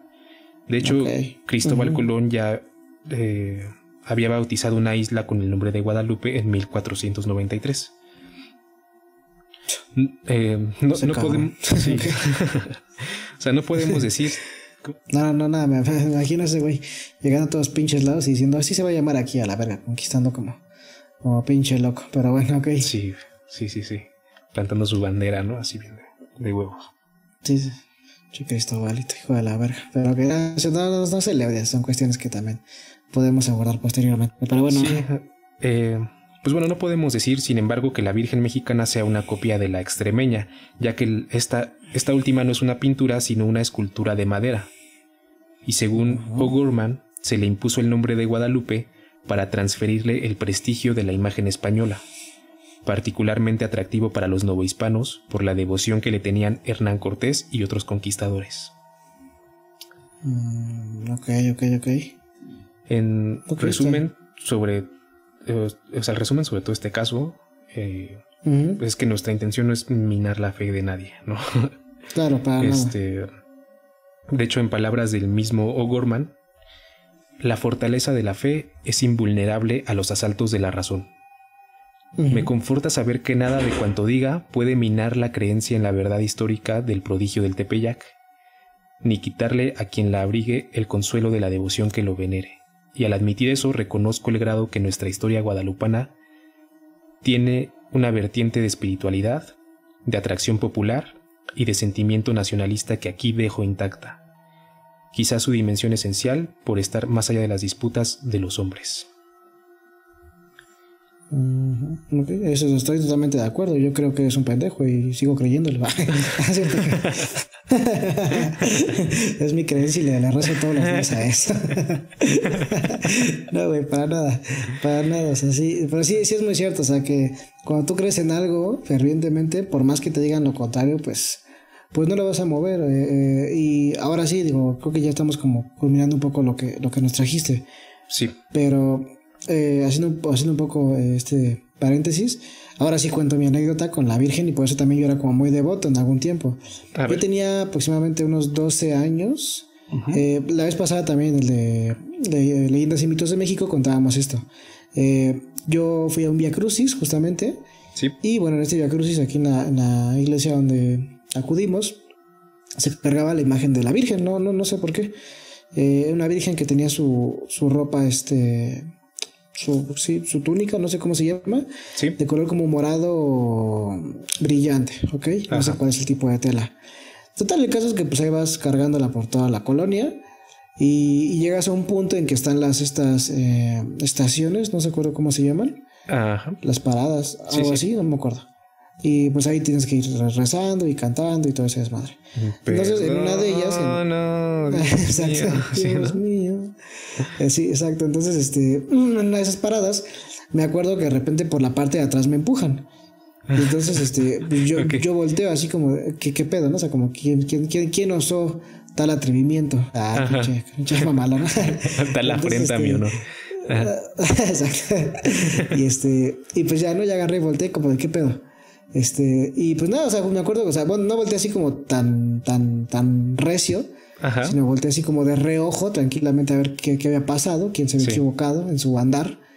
Y entonces alcancé a ver como justamente una ropa morada con cierto tinte, ¿no? Entonces, fue así como rojo, dije, ok, listo. Yo así como, pues vi a alguien con ropa morada. Y no, pero es cierto, no, aguanta. Sí, algo así. Es que aguanta, es que siempre ya sé que siempre tengo mis historias como conexas, güey. Mi memoria tiene pedos ahí. Bueno, es porque tuve COVID, güey, entonces mis memorias como que están ahí movidas. No es cierto. No, es cierto. El caso es que me acuerdo que ya me acordé porque asocié a la Virgen. Porque en esta procesión, güey, recuerdo que llegamos tarde con mi papá. No quería meter datos extra, pero llegamos tarde. Entonces ya íbamos como hasta atrás correteando a toda la gente que iba con esta madre, ¿no? Sí. Entonces yo todavía no había visto a la Virgen que traía esa ropa, güey. O sea, decía como pendejo con mi papá ahí rezando y todo el pedo. Pero como iban hasta enfrente, o sea, hacía un grupo grande, digo, eran como unas 100 y tantas personas, íbamos hasta atrás, como pinches acá, como de, no llegamos tarde, casualmente estamos aquí atrás, ¿no? Pues nada, o sea, ya hasta que, digo, estábamos en una parada, me tocan el hombro, yo volteo, pues veo a alguien de color morado, X, y llegamos ya hasta el final de la iglesia, donde ya tienes que pasarte a acomodar a la Virgen y todo el pedo, y veo que la Virgen traía esa ropa, ese color, y yo me pongo así como, achis, los mariachis, ¿qué está pasando aquí, no? Y me pongo a voltear a ver toda la gente, a ver quién traía ropa morada. Dije, pues alguien me empujó en la procesión, pues alguien trae ropa morada, y no es la Virgen, ¿no? Entonces acá yo volteando acá como a ver a qué señora veía de color morado, y pues no había nadie de color morado, y yo así como, chale, no mames, ¿fue la Virgen? Entonces te lo juro, ¿no? Yo estaba así como como de, wow, no manches, no lo puedo creer. Fue la Virgen la que me tocó, o sea, es como la señal de creer en mi hijo, o sea, ponte chingón, o sea, vete a cortar rosas al monte, algo así, yo imaginaba, güey. Entonces, tu experiencia espiritual es que la Virgen te empujó, güey. Sí, es así como de, cree, pendejo, vale, pinche chamaco, idiota, amate las agujetas, o límpiate los mocos, hijo, algo así, ¿no? Entonces, esa fue mi experiencia. Ay, güey, sublime, sublime. Me quedé... Maravilloso. Sí, güey, no se me dibujó en la espalda, güey, ni apareció en mi espejo, güey, nada. Entonces, no apareció como una mancha de aceite, güey, ahí, ¿no? Sí, no se apareció en tu comal o algo, ¿no? No, es que no tenía tanta fe en aquel entonces, por eso fue como más repentina la aparición, güey. Y pues ahí también acá como súper devoto. Entonces siempre que rezaba me acuerdo que decía Santísima Virgen de Guadalupe, ¿no? Así como así, de que me acordaba que me apareció frente a mí. Pero pues nada, o sea, ya luego con el tiempo pues la fe como que se fue perdiendo y a mi fe va enfocada a otras cosas, pero sí yo también decía así como, no, la Virgen, y porque crecí en un ambiente católico. Sí, claro. Pero bueno, es que la espiritualidad es fundamental en la vida humana. Creas en la Virgen, seas judío, lo que sea. Y por supuesto la religión, los mitos, los rituales, los símbolos son parte esencial de toda la espiritualidad. De hecho, Carl Gustav Jung, en El hombre moderno en busca de su alma, dice: he tratado muchos cientos de pacientes. Entre aquellos en la segunda mitad de la vida, es decir, pasados los 35, no ha habido uno cuyo problema en el último caso no sea el de encontrar un panorama religioso en la vida. Es seguro decir que cada uno de ellos se enfermó porque había perdido aquello que las religiones vivas de cada era le dieron a sus seguidores. Y ninguno de ellos realmente se curó sin retomar su visión religiosa. Claro. De hecho, o sea, yo mismo puedo contar aquí que yo también crecí en un entorno católico y hasta los 15 años yo creía en Dios y en la Virgen de Guadalupe. Y pues sí fue un cambio un tanto duro el empezar a cuestionar esas creencias cuando empecé a leer a Nietzsche y eso, ¿no? Y abandonar esa fe porque para mí esas creencias pues no se sostenían ante un análisis racional muy simple, ¿no? Pero estamos tan acostumbrados a la idea de que los valores morales y el orden de las cosas provienen de un ser protector, pero también castigador que es pues Dios. ¿Qué pensabas? No, perdón, no me reí de la última fase. Te imaginas acá de 15 años o más chiquito, porque dices que tu simple análisis racional cuestionaba toda la religión, ¿no? Sí, o sea, ya era mamador desde entonces. Sí, ya te imagino acá en misa como de, mi abuelita, ¿por qué se llama Virgen de Guadalupe? Era virgen, acá ya te deja de preguntar pendejadas. Tú rezas, chingada madre. Sí. Padre, ¿puedo alzar la mano? Y en el pinche catecismo. ¿Cómo fue que una paloma embarazó a la Virgen? ¿Qué pedo? Este pendejo. Híncate, hijo de tu pinche madre. Te voy a dar el pinche catecismo, hijo de la verga. Pero pinche chavaquito verguero. Pero bueno, sí, era mamador de ese morro. Sí, pero pues sí, o sea, abandonar la fe yo pienso que muchas veces representa como enfrentarse a un vacío, ¿no? A un caos. Porque pues, o sea, cuando dejas de creer en Dios, pues ahora quién pone orden, ¿no? ¿Quién proporciona la justicia? O sea, te enfrentas a la idea de que el mundo no es justo. O sea, en realidad el mundo no es justo, güey, ¿no? El mundo es muy cruel y las cosas malas le pasan a la gente buena todo el tiempo. Entonces, claro. Asumes entonces que el responsable de tu porvenir, de tu vida y todo, pues eres tú mismo. Tú eres quien define entonces qué es bueno, qué es malo y no pues los 10 mandamientos, güey, ¿no? No lo que te dicen en la iglesia. Entonces, pues es hacerte responsable y eso a veces es difícil, güey. Sí, es un duelo. Sí, la verdad puede ser algo así bastante duro. Entonces, o sea, un sistema religioso, el cualquiera, yo creo que puede ayudar muchísimo a aliviar la ansiedad de vivir, güey. De hecho, yo mismo ahorita me considero religioso porque, pues en mi caso encontré en Telema un sistema que cuadra con mi visión del mundo. Pero bueno, ¿a qué voy con todo esto? A que si tú eliges creer en la Virgen de Guadalupe, pues está perfecto, ¿no? No cuestiono en lo más mínimo las personas que han sanado a través de su fe en la Virgen, que han superado momentos difíciles apoyándose en la Virgen de Guadalupe, que han, no sé, superado una adicción, una enfermedad, güey. O sea, eso de verdad yo lo celebro. Pero sí considero que no está para nada de más conocer cuál es el origen de tus creencias y saber con qué fines se han usado a través de los siglos. Entonces, obviamente yo no puedo afirmar que la Virgen de Guadalupe no existe, pero ya para concluir, quiero citar a Rodney Orpheus, que en Abracadabra dice lo siguiente: ¿existen realmente los dioses? Es una pregunta que he oído muy pero muy frecuentemente. La mejor respuesta que puedo dar es, con toda honestidad, que no lo sé, pero que el universo se comporta como si así fuera. En otras palabras, si invocas a un dios o a una diosa, obtendrás un resultado, así que para todos los fines prácticos, los dioses existen. En ese sentido, Amén. Y para fines prácticos, la Virgen de Guadalupe existe. O sea, yo estoy convencido de que si con verdadera fe le pides algo, lo vas a obtener. Y puedes explicarlo como quieras, ¿no? O sea, como sugestión, física cuántica, lo que sea. El punto es que practiques tu religiosidad y sobre todo tu espiritualidad con plena conciencia y con conocimiento y no nada más por tradición, ¿no? Entonces ahora sí, ya por último, cierro con esta frase de Rollo May, que dice: un mito es una manera de encontrar sentido en un mundo que no lo tiene. Los mitos son patrones narrativos que dan significado a nuestra existencia. Claro. Suena romántico. Sí, güey, sí, está muy chido esas frases que mencionas. Me lo menciona Jonathan. Ambos somos telemitas en este sentido de creer en nosotros mismos como seres que son responsables de sus actos, y como bien lo mencionaba, y vamos a analizar un poquito esto, aparte de la reflexión, que es doloroso. Digo, yo en este caso como psicoterapeuta, un tema muy delicado a trabajar en terapia es cuando la persona se centra en su religión para explicarse todo y culpar a todo. ¿Por qué? Porque no se quiere ser responsable de muchas cosas. Es muy sencillo decir, pues Dios así lo quiso, ¿no? Sí. Dios quiso que yo sea una persona desempleada, Dios quiso que yo sea una persona violenta, Dios quiso que yo tuviera lo que sea. Y entonces, pues, ¿qué pasa ahí? Te deslindas de la responsabilidad de decir, ok, sí, supongamos que algo pasó ahí, ¿no? De místico, sí. Sea Dios, sea el Dios, es lo que sea. Pero, güey, yo tengo que hacerme responsable de que si yo tengo en este momento una situación de desempleo, requiero, pues, ponerme los huevos y salir a buscar trabajo y atreverme y hacer cosas, ser una persona pues, productiva, etcétera.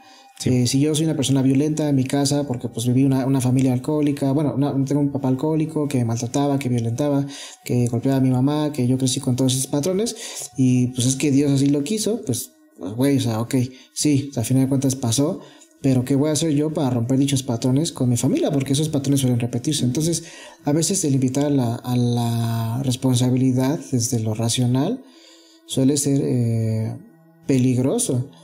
¿Por qué? Porque, te repito una vez más, como terapeuta, si una persona está totalmente aferrada a su religión, tú se la quitas de un putazo, o sea, con esto o con lo que sea, porque pues igual lo puedes hacer en el sentido de lo quiero hacer por mis huevos, pero pues güey, o sea, estamos llegando a la conclusión de la religión es importante, la parte espiritual en un ser humano es indispensable, entonces no puedes quitársela porque tú quieres o porque tú no crees en ello. Entonces es muy importante también tener ese respeto y saber que hay gente que vive o ha sobrevivido gracias a su religión, no solo los milagros o el hecho de que se haya curado de cáncer o ese tipo de temas ya un poquito más complejos, sí, sino que hay gente que ha vivido justamente eso, o sea, a lo mejor abandono familiar, violencia intrafamiliar, ha vivido en la calle, en las drogas, y a través de algo, de una religión, se ha permitido sobrevivir y entonces no perdió la cordura.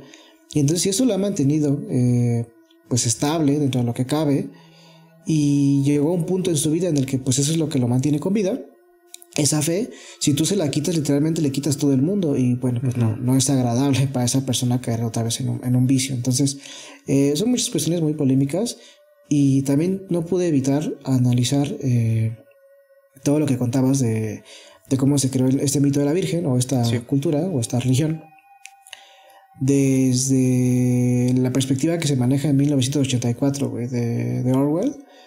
Porque recordarás que en algunas de las partes del libro mencionaba cómo se escribía la historia, cómo en algún punto pues escribes una cosa y luego escribes otra y luego escribes otra, que ese es el trabajo de ¿cómo se llama el protagonista? Winston. ¿Te acuerdas? Winston. Como Winston pues justamente ese es su trabajo, ¿no? Escribir una parte de la historia. Y me remontó luego a esta parte que mencionaste, donde pues el güey escribió esto, ¿no? O sea, 100 años después escribió que eso había pasado y la gente asume que es real. Entonces me llevó mucho a ese pequeño episodio del libro, porque pues es algo que a mí me llama la atención, porque pues lo mismo con Jesucristo. el hecho de que tengamos al día de hoy, estemos en el año 2020 después de Cristo, siempre ha sido para mí como de, ay, güey, pues fue alguien importante, ¿no? O sea, el simple hecho de que el tiempo en todo el mundo se divida a partir de él, pues es porque por lo menos tuvo relevancia y todo el mundo lo ha aceptado. O sea, a fin de cuentas, aunque esté en Japón no está en el año 300 del dragón, ¿no? Digo, a lo mejor tienen su calendario y lo que tú quieras, pero sigue manejando el año 2020 y cuando festejan ese año 2020, sí. Después de quién y ya está el señor Yamazaki, sepa la verga, pero pues tú festeja, hijo, saca el pinche saque. Güey, te van a madrear los japoneses así en cuanto te vean por tantas no, yo los injurias que lo siento, si tengo algún público japonés, yo los amo, yo quería ir a Japón algún día. Pero todos queremos ir a Japón, güey, está bien chingón. Sí, está muy chida su cultura. Ya seguramente ahí me dedicaré un episodio a Japón porque me gusta mucho su cultura. Pero bueno, tiene que ver con esto, güey, o sea, cómo en el mundo pues se maneja así el tiempo, 2020 después de Cristo. Uh-huh. Hasta memes de eso, donde según preguntan como ¿qué año es? 320 antes de Cristo. ¿Antes de quién? ¿Quién sabe? Según no sabían ese pedo, ¿no? Pero bueno, pues son cuestiones que neta me llevan a esto y cierras con el tema de la espiritualidad que es un tema que a mí me fascina, cabrón. Pero bueno, también quiero saber tu experiencia desde la espiritualidad, o sea, ¿qué pasa entonces cuando tú a los 15 años pierdes este pedo?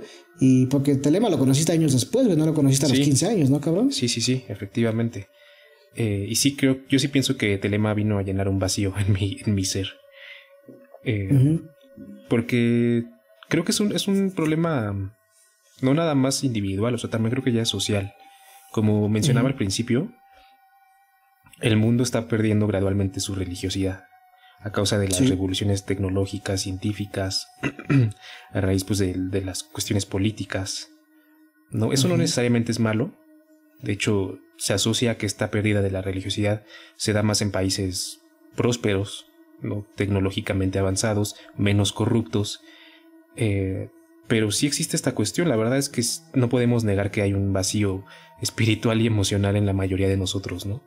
Que se llena con estar todo el pinche día en Facebook y en Instagram, ¿no? Distrayéndote en pendejada y media. O sea, sí, yo considero que sí existe una carencia importante de este conocimiento propio y de la explotación de la propia espiritualidad. O sea, yo considero que a través de la meditación y todo puedes llegar a tener experiencias que jamás te habías imaginado. Claro. Pero mucha gente no lo sabe o no lo tiene en cuenta o abordan la espiritualidad desde una cuestión muy superficial, ¿no? Y yo considero que eso es lo que me pasó a mí bastante. De los 15 a los 20 y tantos, yo pues andaba ahí nada más como vagando por la vida, no sabía ni qué chingados hacer, como supongo que como también la mayoría de los adolescentes, adultos jóvenes, ¿no? Pero sí me hacía falta encontrar un sentido más significativo en mi vida. Entonces, pues puedes llamarlo una chaqueta mental, probablemente lo es, ¿no? Porque también me he preguntado por qué mi vida tendría que tener sentido, ¿no? ¿Por qué mi vida y no la vida de mi perro, ¿no? Porque la vida de un perro no tiene que tener sentido. Claro. Entonces, claro que me he preguntado todas esas cosas, pero al final de cuentas, pues llegué a la conclusión de que la vida es más satisfactoria cuando tienes un porqué, güey. Cuando tienes algo por qué. Ya te imaginas que viendo tu libro, La búsqueda del perro sin sentido.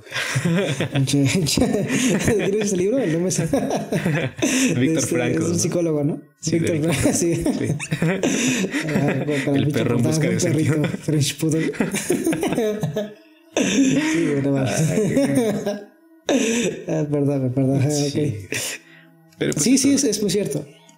O sea, aparte, o sea, yo creo que todos en cierto punto somos adictos a algo, y yo considero que las adicciones son también como algo muy, muy característico de nuestra generación, ¿no? Y yo creo que es en parte por eso, por esa carencia importante de la espiritualidad. Y la verdad es que para nada me estoy asumiendo como una persona súper espiritual, porque honestamente soy un vato cualquiera que también se le pasa horas en Instagram viendo chavas nalgonas, ¿no? Entonces sí, eso no falla. Sí, pues hay cosas que se van dando gradualmente. Esa es tu segunda religión. Ay, encontré la santa, huevo. A esta sí la voy a venerar hoy, como no. La voy a imprimir, la voy a poner en mi cartera. Sí, güey.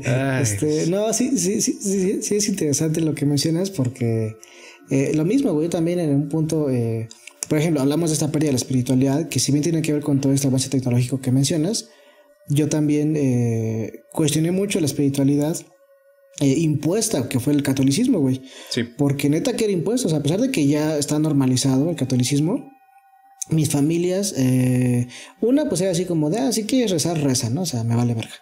Pero sí vamos los domingos a misa, ¿no? Y cuando sea la fecha vamos a ir a huevo. Y por ejemplo, la otra familia, la familia paterna, hacía así como de, a ver, hijo de tu pinche madre, ven para acá, a ver, siéntate. A ver, échame el Padre Nuestro, culero. Antes de que comas, porque si no, no comes y tú, pásate de verga, ¿no? Entonces, sí, era culero, güey. Y no es broma, güey, sí me la hacía, ¿no? No trata que suena dramático, pero sí me la aplicaba, ¿no? O sea, a veces mi tío, mi abuelita hacía así como de, a ver, muy chingoncito jugando, ¿no? Ahí con el pinche PlayStation y la pinche verga, tú sabes, los pinches 151 Pokémon, culero, pues no sabes el Padre Nuestro, no te hagas pendejo. El credo, güey, el credo es lo peor. Ya ni me acuerdo de esa madre, sí, güey. Sí, te creo, yo tampoco sí, entonces, pues así era. Igual vamos a rezar ¿cómo se llama esta madre? Que se reza 9 veces el rosario. ¿Es el rosario? Sí, rosario, sí. ¿Novenario? Ajá. Sí, pues es el rosario. Sí, ¿no? No mames, puta madre, para mí era el infierno, güey. Y me acuerdo mucho de mi abuelo que en paz descanse. Por ejemplo, ahí es una referencia católica, ¿no? O sea, no tendría por qué decirlo, pero pues igual tenemos una parte de eso. Entonces, y no está mal que lo digas, o sea, por mucho que tú seas, pues mamador, que digas, ¿cómo se llama? Muy ateo y lo que sea. Si dices, ay Dios, qué culazo, pues igual, ¿no? Pues, o sea, no hay nada de malo por decir eso. Entonces, pues para mí era un infierno. De hecho, sí, porque estás usando el nombre de Dios en vano, güey. Sí, pues técnicamente, es que técnicamente, pues Dios es una palabra, o sea, Dios es cualquier Dios, ¿no? Y depende de la religión, pero es lo mismo, o sea, es polémico. Y entonces me acuerdo que mi abuelo, pues ya digo, ya falleció, entonces en aquel entonces, pues es una persona, pues violenta, no lo voy a negar. Y entonces mi abuela me decía, vente, vamos a rezar acá el rosario, ¿no? Y empezaba a rezar ella y yo tenía que decir, ¿cómo se dice? Yo decía la otra parte de la Virgen, no me acuerdo, güey, ya ni me acuerdo cómo se decía ese pedo. En la letanía, ¿no? Ya. Sí, lo último por nosotros, que repetí. Ajá, algo así, ya no me acuerdo, güey. Fíjate, así tanto rechazaba que ni me acuerdo. Ajá. Entonces, o tal vez al COVID. Sí, claro.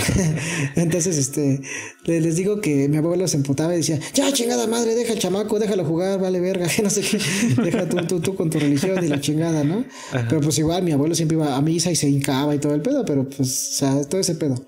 Entonces yo igual lo rechacé y así como, sí, yo religión, no, chole con eso. Y pues igual me llevó a un punto en el que pues yo era así como de, bueno, ¿y qué está bien o qué está mal, no? Ya acá un pinche filósofo morro mamador a los 15 años también. Ajá. Pero pues no era culto, no leía Nietzsche, ¿no? Como el mamador de John. Pero sí era así como de, pues chale, ¿qué pedo? O sea, yo estaba acá apenas leyendo pues lo que implicaba el karma, por ejemplo. Yo estaba como en ese pedo más indio. Entonces pues eso, ¿no? O sea, bueno, pues el karma y pues hay que ser una persona buena. O sea, si lo eres, pues ya, ¿no? O sea, si hay un Dios o no, se te va a agradecer. Te da igual que le reces o no le reces.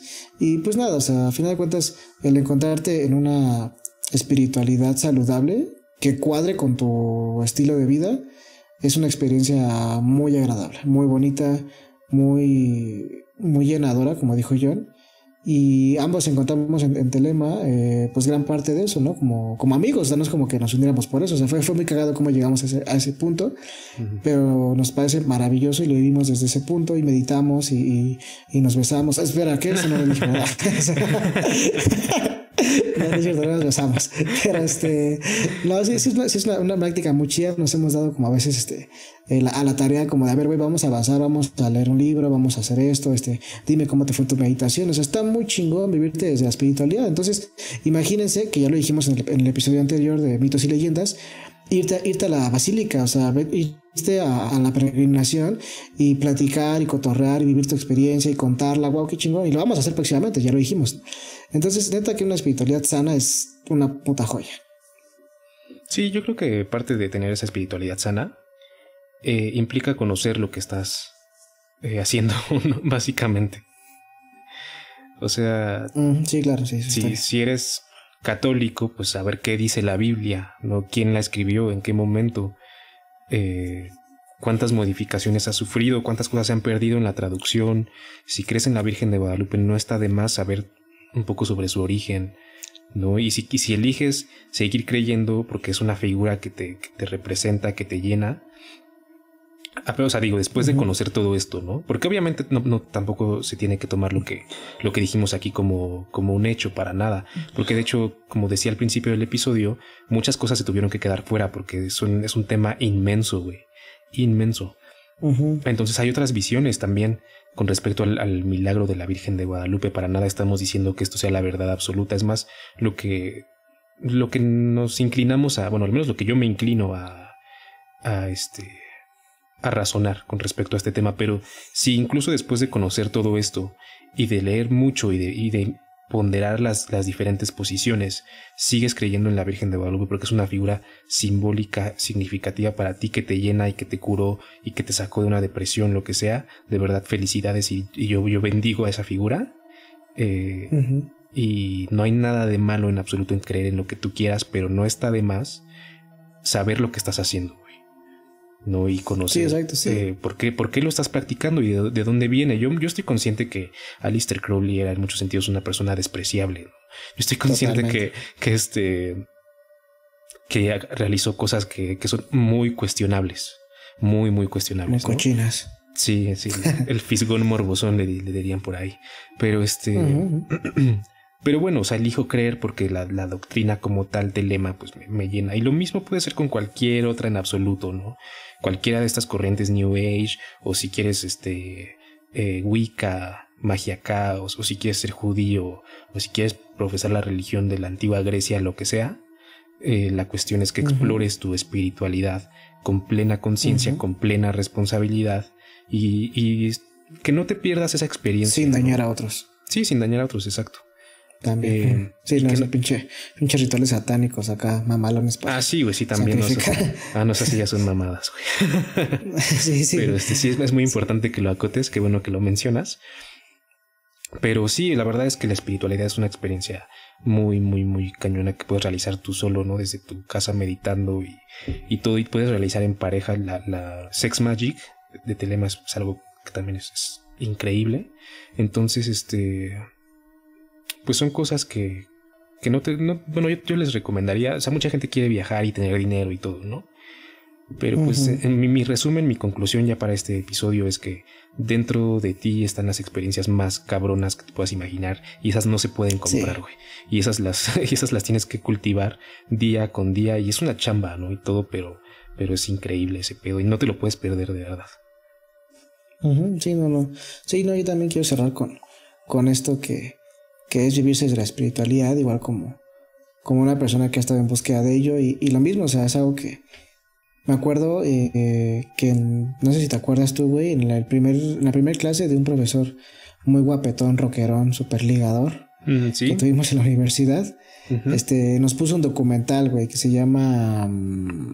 sí. ¿No era como Zeitgeist, algo así? Sí, exacto, el Zeitgeist. Ese documental, y pues ahí, pues dentro de todo lo que aborda ese documental, te habla de la religión, ¿no? Que es una mamada y que eso no existe. Y yo fue así como de, oh, Dios mío, ¿en qué carrera me acabo de meter? Por favor, alguien venga a salvarme.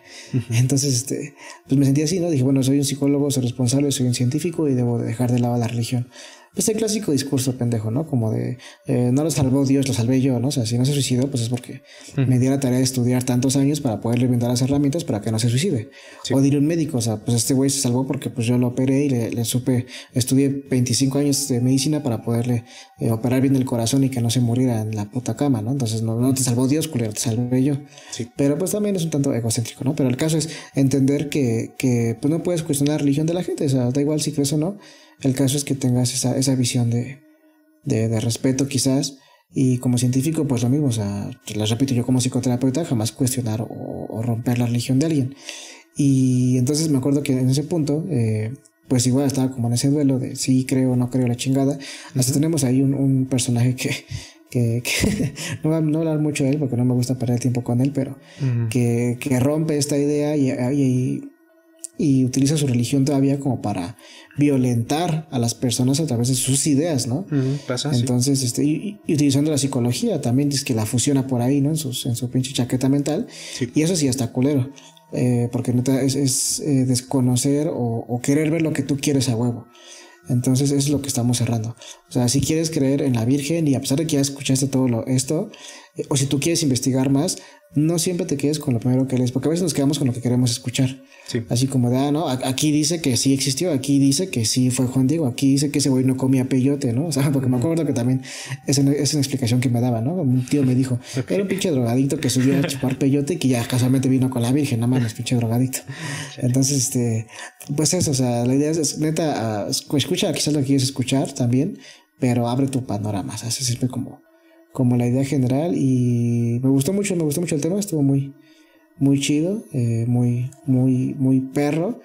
Y como dijo Jonathan, ya para ahora sí cerrar, experimenten su espiritualidad, experimenten su vida desde los 4 pilares fundamentales del ser humano que decía nuestro gran maestro Roberto Cordero, que decía, somos seres bio, psico, socio espirituales. O sea, la parte biológica, que es tu cuerpo, cuídalo, nútrelo, vívelo, disfrútalo. En la parte psicológica, pues que también es tu mente, tus emociones, como las percibes, como las cuidas. En la parte social, pues tus relaciones sociales, tus vínculos, que también te dan una experiencia, ¿no? Somos seres que comunican y que requieren vivir experiencias con otras personas. Y la parte espiritual, pues lo mismo, también es un pilar muy, muy importante en nuestra vida cotidiana. Así es. Pues bueno, con eso cerramos este episodio de la Virgen de Guadalupe. Yo quiero mandar unos saludos, por cierto. A ver, venga, a mi mamá, a mi abuelita. A ver. Quiero mandar unos saludos a mi mamá. Hola, mami. Hola. Sí apagué los frijoles, por cierto, no te preocupes. Tú tranquila. A mi prima Doris, estuvo che bailongo la boda, prima. Saludos al primo, unas chelas ahí para el viernes. Te creas. Te creas, primo, saca las frías. No mames. Saludos chaquetos. No, saludos serios a personas con las que tuvimos la oportunidad de Perdón. con quienes tuvimos la oportunidad de coincidir en este año, y pues que nacen a partir de este proyecto estos lazos, y que la neta pues me parece maravilloso poder mencionarlos. Uno de ellos es Asia Maureen de La Orden Negra podcast que con mucho gusto recomendamos, donde pues se abordan muchos temas de terror y misterio de una manera pues muy chingona. La verdad me encanta cómo lo aborda. Es un formato muy amigable, incluso breve, y está muy perro, neta. Vayan a escucharla. Y también a nuestra amiga también del otro podcast, que es otro formato, que sería Perfil Criminal, Tania Mino. Y digo el otro podcast porque es algo quizás no tan paranormal, son casos de asesinos seriales, particularmente mexicanos, pero por ahí escuché que ya va a ser algo más latinoamericano. Igual un podcast muy chingón, muy bien realizado. Me gusta mucho la manera en que lo ejecuta, y también si les gusta esta onda, con mucho gusto vayan a escucharlo. Y también quiero mandar solamente 2 saludos más a unos suscriptores y seguidores del podcast, que pues igual me parece importante mencionarlos, porque pues gracias a ellos estamos aquí, ¿Sí? Creando contenido, y siempre nos recomiendan, están mandando saludos y todo el pedo, y eso se agradece muchísimo. Muchísimo. Uno es Dante Díaz de Instagram, un saludo, hermano. Y también a Paco Babilonia, un guapetón que anda por ahí. Y pues nada, saludos, neta, qué chingón, gracias por escucharnos. Y como saben, me encanta que compartan este contenido. Digo, no me encanta a mí, o sea, me encanta el saber que les gusta el contenido, y que lo comparten, que lo escuchan, que lo disfrutan, y que lo pueden llevar a más personas. Entonces, yo los invito a eso. Por favor, si les gustó el contenido, envíenselo a su primo, a su amigo, a su hermano, a su novio, a su exnovio, a quien sea, al Papa Francisco, a quien guste, la neta. Aquí compártanlo con todo el mundo. Y eso está chingón, ¿no? Muchas gracias por escucharnos en este episodio y en todos los demás. Recuerden que este es un formato, tenemos otro formato por ahí, que estos se llaman diálogos abismales. El otro formato que tenemos son las historias originales, que van a escuchar, son los primeros 4 episodios. No se olviden que también nos dedicamos a ello. Próximamente les traeremos un poco más de contenido de ese estilo. Pero bueno, pues de mi parte es como parte de esto. Y Johnny, no sé si quieres decir las redes sociales o algo más. Sí, bueno, antes de eso, corran a escuchar esos podcasts. A Maureen, a Tania Mino, son buenísimos. Sí, saludos a las personas que nos apoyan y muchísimas gracias de corazón. Gracias por acompañarnos en este último episodio del año. Esperamos que se la pasen muy bien en su celebración de Año Nuevo, que este año 2021 sea mucho mejor para todos, que sea muy fructífero. Nosotros al menos tenemos grandes planes, grandes perspectivas para este podcast. De entrada, ser mucho más constantes. Entonces estén al pendiente, vamos a estar publicando mucho más seguido temas muy interesantes. No se olviden también de sugerirnos sus temas y de recomendar este podcast con sus amigos, familiares, con quien sea, y el simple hecho de que nos escuchen es para nosotros muy, muy importante. Esperamos que les haya gustado este episodio y gracias por seguirnos en nuestras redes sociales. En Facebook estamos como Más Allá del Abismo, Instagram Más Allá del Abismo MX. Nos encuentran en todas las plataformas de podcast: Spotify, Apple Podcast, Google Podcast, Anchor, YouTube. Por supuesto, consideren apoyarnos en Patreon, en donde tenemos cosas muy padres para ustedes y pueden apoyar desde $3. A mí me encuentran en Instagram como JonathanLucero93, todo junto. ¿Tus redes, Lord Sagnar? ¿Qué? Un saludo, tía, ¿cómo estás? No, pues redes personales, no tengo, saben que soy un enigma por ahí en internet. Es verdad, sí. Pues por esa parte no van a poder encontrar. Sí, lo siento, es un misterio. Los que nos siguen ya desde hace un rato, pues saben que no han visto mi caso. Solamente una seguidora por ahí tiene este privilegio. Ajá. No, como 3 seguidores saben de mí y uno que otro colaborador con los que hemos estado, otros podcasters, pero de ahí fuera sigue el misterio. Pero no se preocupen, próximamente van a saber un poco de mí los que son súper fans. De hecho no es complicado encontrarme, güey. Sí, para nada. Si te puedes saber las historias, me encuentras en chinga. Sí, no es. Tampoco soy el pinche misterio acá, egipcio del siglo, ¿no? O sea, pinche chamaco todo pendejo. Sí, la neta, me encuentras sencillo, pero ya próximamente estaré haciendo por ahí unas invitaciones a unos cursos que realizo por ya la parte psicológica, pero eso será próximamente. Pero sí, muchísimas gracias por escuchar. Neta, únanse a nuestra comunidad. Tenemos un grupo en Facebook, por cierto, eso sí nos olvidó comentarlo. Tenemos un grupo en Facebook donde pues buscamos crear esta comunidad súper chingona para escuchar lo que ustedes nos quieran compartir, sea videos, sea temas, pues cotorrear sobre los episodios, lo que ustedes quieran. La verdad, la idea es poder crear una comunidad súper chingona y que próximamente podamos utilizar este medio para conocerlas, ¿no? Y conocerlos. Si algún día hacemos una convivencia, posteriormente pues tenemos ahí alguna otra temática o queremos hacer una encuesta sobre algún tema, sobre algún episodio, no sé. Así que una comunidad permite muchas cosas, así que búsquenos también en la página de Más Allá del Abismo en Facebook. Se van a la parte de grupos y se pueden unir al grupo oficial, por favor. Ok, perfecto. Pues bueno, por mi parte es todo. ¿Alguna otra cosa? Nada, muchísimas gracias por escucharnos, gracias por estar con nosotros este 2020 y les aseguramos que vamos a estar subiendo contenido más chingón, más frecuente y en serio prepárense porque el culo se les va a torcer de tanto pinche contenido súper chido. Perfecto, estoy ansioso. Pues bueno, como siempre, un abrazo en donde quiera que se encuentren y no se olviden que el amor es la ley, el amor bajo voluntad.